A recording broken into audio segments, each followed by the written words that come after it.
E mais um dia de nossa novena com o tema da fé neste ano. E hoje, fé e família. Família, transmissora da fé. Começamos a falar lembrando a Sagrada Família de Nazaré. Um pai, uma mãe, um filho. Uma família que rezava. Maria meditava tudo em seu coração. Uma família que participava da vida da sua igreja. Os evangelhos nos mostram isso, todos os anos indo a Jerusalém, participando da vida religiosa na comunidade onde eles moravam. Isso é notório no Novo Testamento, principalmente em Lucas, que nos apresenta bem essa questão. Depois nós vamos ver na família de Nazaré, uma família que defende o filho. Perseguido por Herodes, vão para longe, eles precisam defender aquela família da ira de um rei diabólico. Fogem para o Egito, só voltam quando passa o perigo.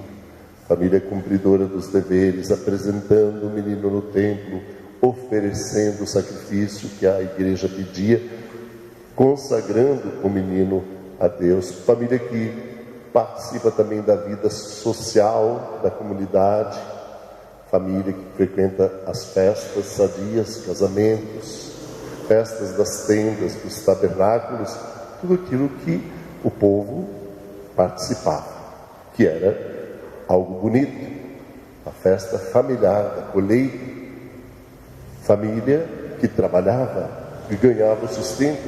O menino crescia em tamanho, estatura, em sabedoria, porque aprendia as coisas de Deus, em graça diante de Deus, porque tinha pais que ensinavam os caminhos da fé para o menino. Família, então, que rezava unida, por isso permanecia também unida.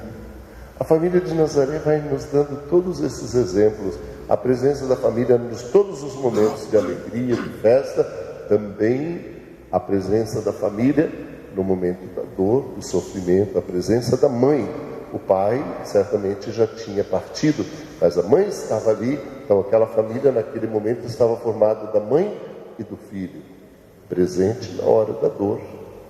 E é muito bonito de ver esse exemplo que a Sagrada Família nos dá e que serve para todas as famílias.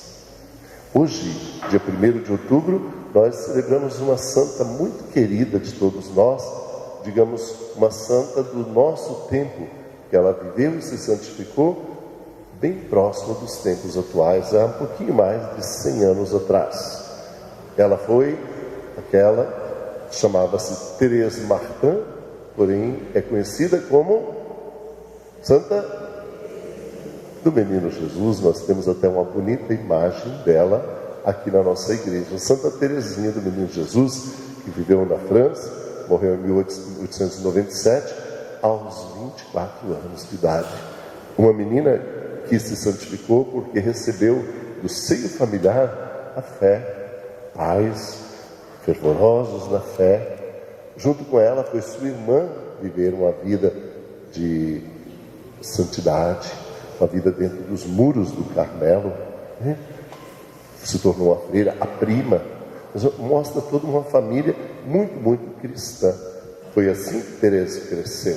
Todos os santos, nós vemos, nasceram numa família onde havia preocupação com a fé. Hoje, Santa Teresinha tem a honra dos altares e muito se deve ao que ela aprendeu de pequenina, através de seu pai, de sua mãe, de suas irmãs mais velhas, a fé. A família, praticamente, ela não teve grandes modificações ao longo dos séculos e dos 2 milênios. Quando é que começou a desestruturação familiar? Nós podemos jogar para trás 50 anos, por aí, um pouquinho mais talvez, perto de 60 anos, mas não chega tanto, porque até a década de 60, 1965, mais ou menos os valores eram os mesmos. Não havia grande diferença. Quem viveu nesse período há de lembrar, eu vivi. Nessa época eu tinha 8, 10 anos de idade. Eu me lembro muito bem as grandes transformações que aconteceram no mundo. O primeiro grande sinal de transformação na história da humanidade, por incrível que pareça, foi a pílula anticoncepcional. Por quê? Porque ela abriu uma sexualidade solta.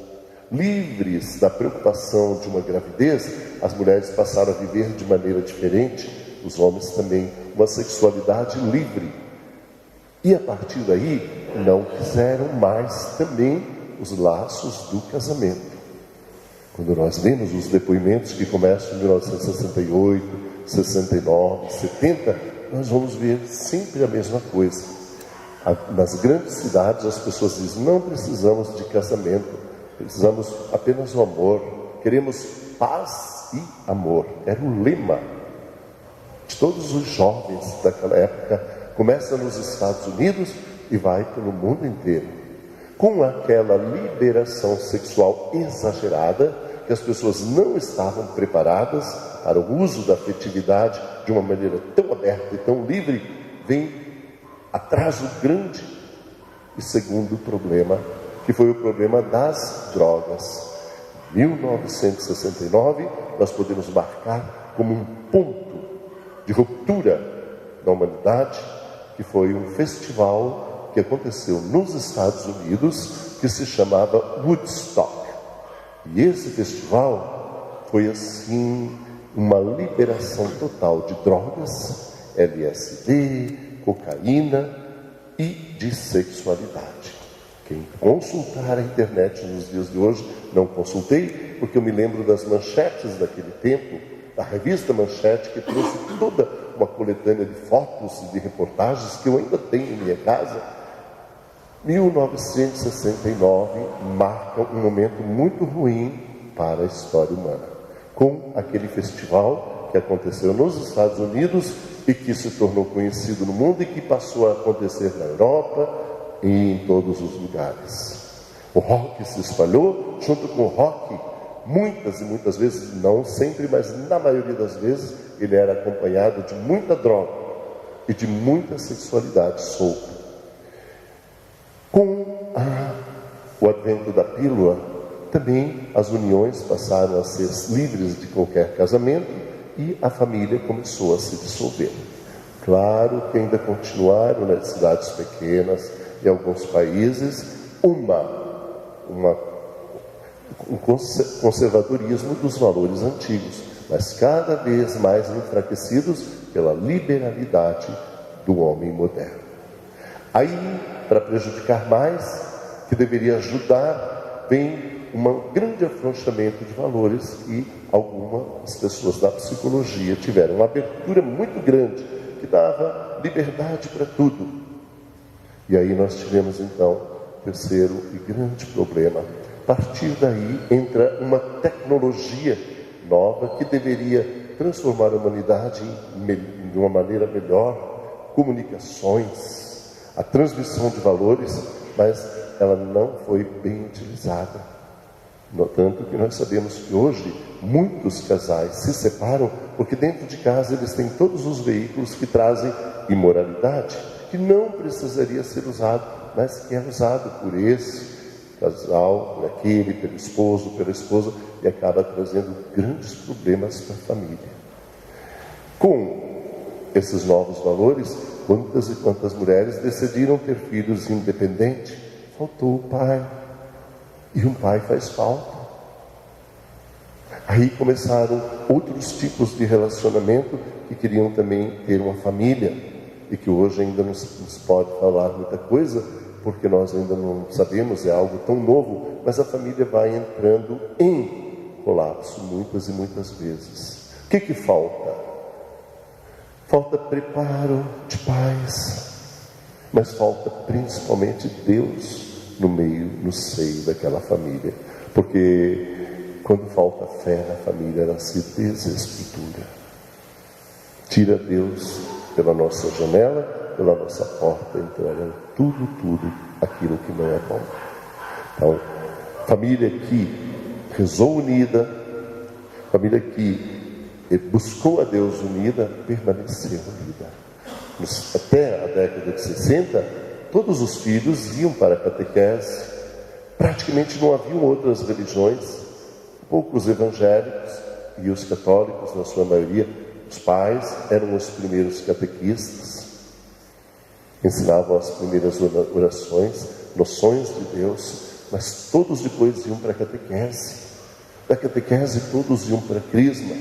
E é claro que, como hoje acontece também com os nossos jovens, naquele tempo, quando passava o crisma, eles praticamente deixavam de lado um pouco a igreja.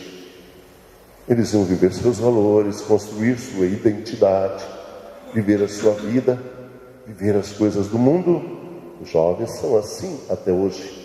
Porém, o mais importante havia sido plantado, semeado no coração daqueles jovens. E isso ninguém tiraria jamais. Quando chega a idade madura, quando chega a necessidade, quando chegam as dificuldades, eles têm onde buscar soluções. Foram semeadas dentro deles.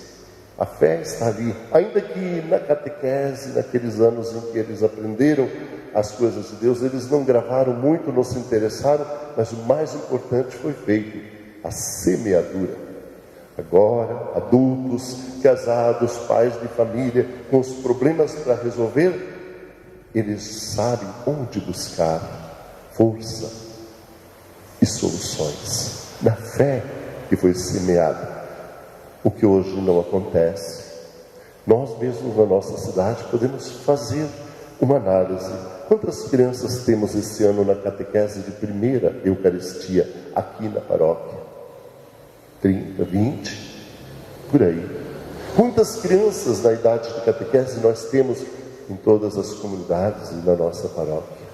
Centenas, mais de 1000. Onde estão as outras? Onde estão esses pais que não se interessaram pela fé dos filhos? Estão centralizados nas suas coisas, nos seus problemas, nas suas festas, nas suas baladas? Quando não, muitas e muitas vezes, infelizmente, centralizados no uso de drogas. E os filhos vendo o que acontece. Porque com o advento dos hippies na década de 60, começou também o grande problema mundial das drogas. Queremos paz e amor, enchiam de flores o cabelo, não queremos compromisso, não trabalhavam, queremos paz e amor, mas nós queremos comer, queremos vestir nossas roupas, queremos participar das baladas, queremos instrumentos musicais, mas trabalho não. Iam viver às custas dos outros, dos pais. Então começou esse grande problema. Hoje a humanidade vive em colapso. Claro que vive em colapso. E nós sabemos disso. A família está desestruturada. Pais desanimados, pais cheios de problemas, pais chorando. Grandes e grandes separações, a que às vezes poderiam ser evitadas, nem sempre, mas às vezes. Mas falta vontade de continuar. Falta Deus no seio daquela família e tudo vai à bancarrota. Então, como fazer para resolver essas questões? Como fazer para cessar de encher os presídios e as cadeias de jovens delinquentes, as casas de reabilitações, conselhos tutelares, cheios de problemas gravíssimos? O que fazer? Como fazer? Que solução existe? Voltar aos tempos antigos, viver a fé em família, rezar unidos, buscar mais Deus e trazê-lo no seio familiar, educar na fé nossas crianças, desenvolver neles o sentido de uma fé e de uma força.